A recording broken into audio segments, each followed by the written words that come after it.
قرية قلخوم الكردية المستعربة باسم النهضة. عدد سكانها حوالي 1600 نسمة. مساحة القرية 1400 هكتار.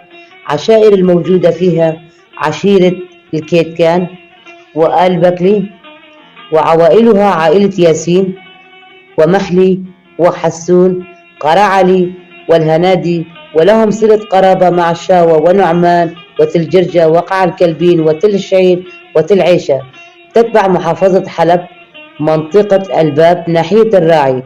تبعد عن حلب شمالا 55 كيلومتر، وعن منطقة الباب شمالا 28 كيلومتر، وعن ناحية الراعي شرقا 10 كيلومتر.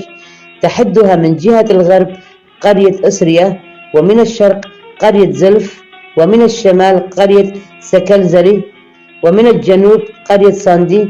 تشتهر القرية بزراعة القمح والشعير والعدس والكمون وخضروات صيفية، ومساحة من شجرة الزيتون والتين والعنب وفستق الحلبي، وتربية المواشي مثل الغنم والمعز والبقر والدجاج البلدي. كان معظم شباب القرية يعمل في حلب في مجال صناعة الأحذية وورشات خياطة وتصوير سيارات ودهان سيارات ومجال البناء.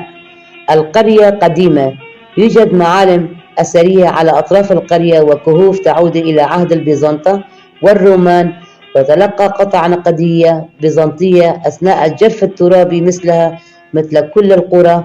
المنطقة عانت أثناء الحرب بين داعش وفصائل من خراب القرية ونهب لمدة شهرين، وبعدها سيطرت داعش على القرية. ازدادت المعاناة من اعتقالات وقتل وطلب زكاة المال واختفاء أشخاص بحجة أكراد كفرة، ولا زال مصيرهم مجهول.